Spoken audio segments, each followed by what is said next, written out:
أسباب تأجيل صرف رواتب المتقاعدين اللي محتمل أنه تكون بعد عيد الفطر المبارك.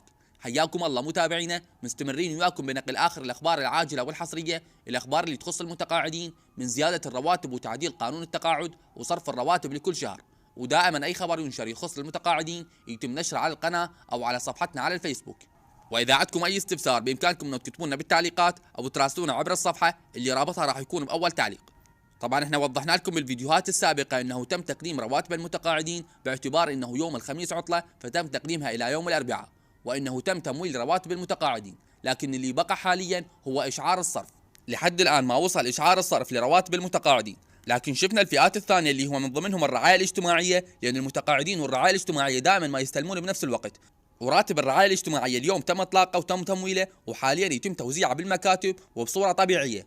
والسبب اللي خلى راتب الرعاية ينطلق اليوم هو أن وزير العمل البارحة بعد أن سمع أنه اليوم الخميس راح يكون عطلة، قدم رواتب الرعاية الاجتماعية إلى يوم الأربعاء، وبقى لحد ساعات متأخرة من الليل، تقريبا لحد 3 بالليل، هو والموظفين اللي موجودين داخل وزارة العمل والشؤون الاجتماعية حتى يكمل كافة الإجراءات المتعلقة بصرف رواتب الرعاية الاجتماعية. وطبعا هذا من حرص وزير العمل والشؤون الاجتماعية، وهذا المنشور اللي قدامكم هو منشور من الصفحة الرسمية لوزارة العمل والشؤون الاجتماعية. أما بالنسبة للمتقاعدين فما شفنا هذا الشيء، وإشعار الصرف لحد الآن ما واصل.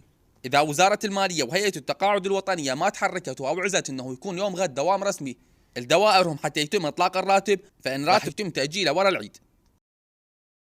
لذلك هذه مناشدة من خلال قناتنا إلى رئاسة مجلس الوزراء وإلى وزارة المالية وإلى هيئة التقاعد الوطنية، أنه يكون يوم غد دوام رسمي حتى يتم إكمال كافة المتطلبات الخاصة وصرف رواتب المتقاعدين، باعتبار أنتم منعتوهم من العيدية وألغيتوا العيدية، لذلك تقديم رواتب المتقاعدين هو صار واجب عليكم وصار فرض عليكم. نتمنى من رئاسة الوزراء ووزارة المالية وهيئة التقاعد الوطنية تستجيب لهذه المناشدة، ويتم الإعاز للموظفين بالدوام يوم غد حتى يتم إكمال صرف الرواتب للمتقاعدين. واحنا إن شاء الله مستمرين بتغطيتنا وياكم، وفي حال وصل إشعار الصرف راح يتم تبليغكم من خلال القناة أو من خلال صفحتنا على الفيسبوك. بنهاية هذا الفيديو نشكر متابعتكم لنا ونشكر حسن استماعكم، خليكم متابعين ويانا، وإن شاء الله ننقل لكم الأخبار العاجلة والحصرية.